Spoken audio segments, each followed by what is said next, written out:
네, 전세현 교수입니다. 대한민국의 교육기적 그 1장 자유를 향한 교육 여정의 5번째 이야기 위례를 찾아서 읽겠습니다. 문명사가 바뀌고 있습니다.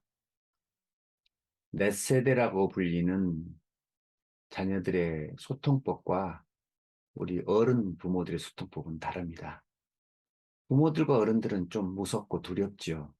그래서 자녀들에게서 스마트폰을 뺏어버리고 싶은 마음이 굴뚝 같습니다.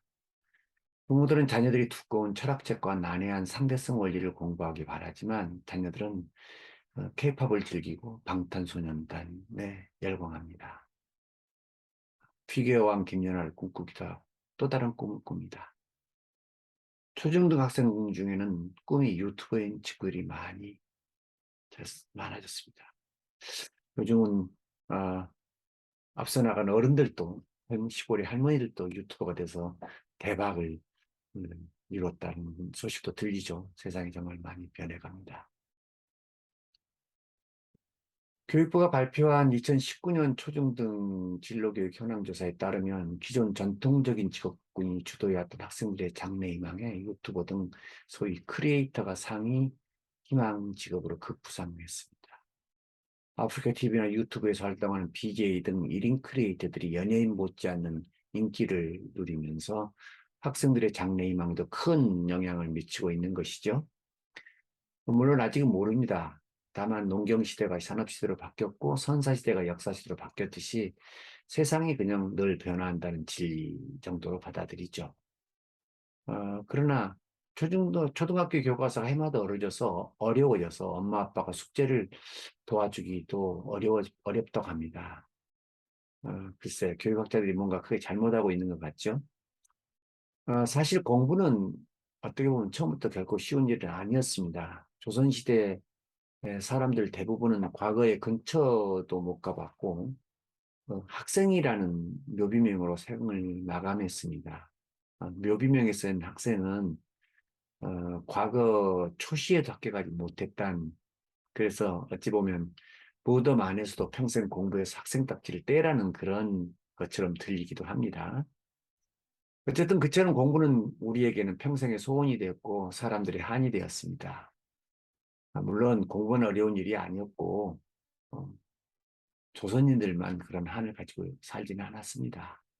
인간이 세상에 창조된 그 첫날부터 그랬고 지금도 그리하고 앞으로도 그리할 것입니다. 또 인간만이 그렇지도 않죠. 한 살이 하는 매미의 삶도 그리하고 살아천년 죽어천년이라는 주목의 삶도 또한 그러할 것입니다.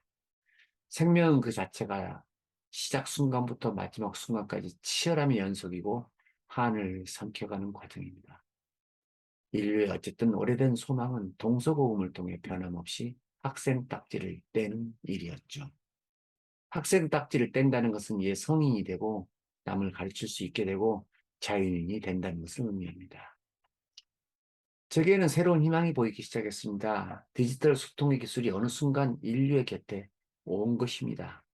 디지털 기술은 문자 시대의 시각적 감각에 구석되어 있던 인류를 다시 오감형의 인간으로 부활시키고 있습니다. 무엇보다도 만민문해, 만민교육의 꿈에서 소외된 공부 못한 아이들에게 디지털 문화는 새로운 희망입니다.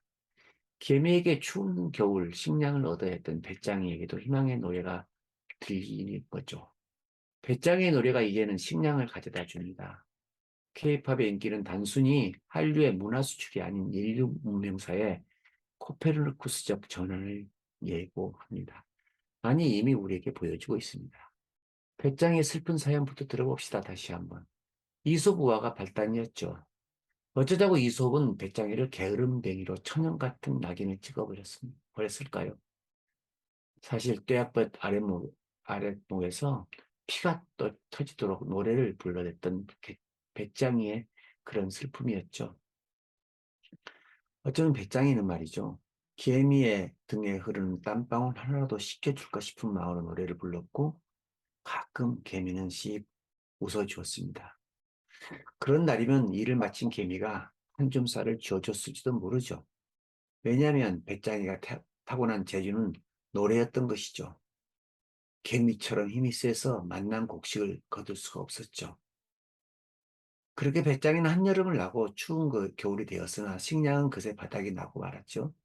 배짱이는 자식을 굶길 수는 없었고 부득이 개미의 집 앞을 서성거려했습니다. 이제 이 유명한 이솝우화는 반대로 가르쳐야 될 것입니다. 배짱이는 음악, 미술, 체육 공부를 잘하는 아이고 개미는 국어, 수학, 영어를 잘하는 아이이죠. 우리는 배짱의 은미치 실력은 쌀을 생산하지 못하고 개미의 국영수 실력만이 쌀을 생산할 수 있다고 생각해왔고 가르쳐 왔습니다. 우리가 틀렸죠. 배짱이의 노래가 있어 개미는 열심히 일을 할 수 있었고 개미는 겨울에 배짱이에게 그 노래 삭스를 냈던 것이죠. 초등학생들의 가장 큰 꿈이 연예인이라고 부모님들이 걱정하죠. 이 부모님들의 걱정이 사라지고 은미체를 잘하는 배짱이들을 잘 가르쳐주는 은미체 학교와 선생님이 있다면 배짱이 학생들의 불행도 사라지게 될 것입니다. 다만 우리에게는 은미체를 국영수만큼 잘 가르쳐줄 교과서도 부족하고 선생님이 부족한 것입니다. 20세기 말엽에 시작돼서 21세기 초에 급격한 변화가 일어나고 있습니다. 전자매체가 발명되고 디지털 테크놀로지가 보편화되면서 이제 세계는 하나의 촌락으로 발전하게 되고 인류는 과거의 구전 문화가 우세한 시대로 복귀하고 있습니다. 인쇄 문화가 구순 문화의 화자와 청자에게만 한정되어 있던 시간을 영속에 가까운 것을 확장시켰다면 디지털 미디어는 공간의 제약을 없애서 공간 차원 자체를 완전히 폐지하고 있는 것입니다. 디지털 환경은 선형적 사고보다는 다중적 사고, 직관성과 통찰력을 인류에게 요구하고 있으며 공동체적 구술 문화의 특성을 상당 부분 되살려내면서 역사 발전을 가져온 인쇄 문화의 영속성 또한 한층 심화시키고 있습니다. 인류는 디지털 혁명으로 인해 새로운 소통의 시도와 이로 인해서 새로운 전기를 맞이하고 있습니다. 디지털 문명 시대는 말이죠. 더 이상 암호처럼 어려운 글자와 숫자만으로 소통할 필요 없음을 의미합니다. 몸짓으로, 소리로, 눈빛으로 이야기하는 멀티미디어 소통의 시대입니다. 사실상 교육의 근원은 세상과 소통하는 기술을 배우는 것이라고 했습니다. 대한민국의 교육이 세계 최고가 될 수 있었던 것은 세계 어떤 나라 아이들보다도 먼저 글을 쓰고 읽을 수 있게 되었기 때문입니다. 저는 그것을 훈민정음과 한글의 비밀이라고 감히 말합니다. 한글이 없었다면 우리는 해방 후 10년 만에 문명을 퇴치하는 기적을 이룰 수 없었을 것이고 오늘날 모두가 대학을 가는 만민고등교육 시대도 열지 못했을 것입니다. 글을 읽고 쓸 줄 아는 일이 공부하는 일의 근본이었던 것이죠. 공자께서 말씀하신 바가 있습니다. 하루의 일을 마치고 시간이 나오면 꼭 글자를 배우라고 한 글이었습니다. 안에서 효도하고 밖에서 이 친구들과 잘 지내고 들어와서 하루 일을 마치고 시간이 남거든 글을 배우라는 것이었습니다. 사실은 우리는 효도와 친구들과 노는 일보다 먼저 글을 배우는 사람들이 되었던 것이죠. 대한민국 아이들이요. 음. 어쨌든 이제 디지털 소통의 시대가 되었고 대한민국의 청소년 아이들은 또 이제 세계 어떤 나라들 아이들보다도 디지털 소통을 잘합니다. 뭐 어떻게 보면 국영수를 다 배워버렸기 때문인지도 모르고 이제 디지털을 넘어서 우리에게는 어쩌면 은미체를 가르쳐 달라고 하고 있죠. 안타깝게도 우리 어른들과 선생님들이 따라가지 못하고 있고 그 간극이 점점 벌어져 가는 것 같습니다. 간극을 좁히기 위해서는 화해가 필요합니다. 선생님과 학생 간에 아는 사람과 모르는 사람 간에 개미와 배짱이 간에 국영수 잘하는 학생과 은미체 잘하는 학생 간에 화해가 필요합니다.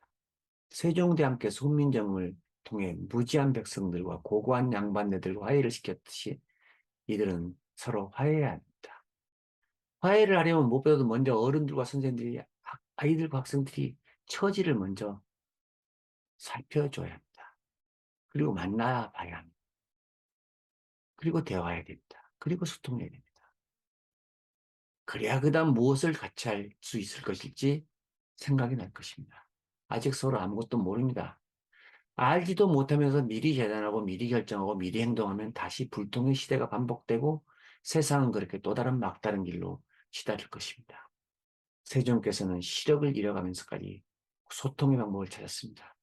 어려운 한자로는 정말로 안 된다는 것을 알았던 것이죠. 그리고 드디어 훈민정음 28자리를 만드셨습니다. 그 훈민정음 덕에 대한민국은 만민소통, 만민교육의 꿈을 이루었습니다.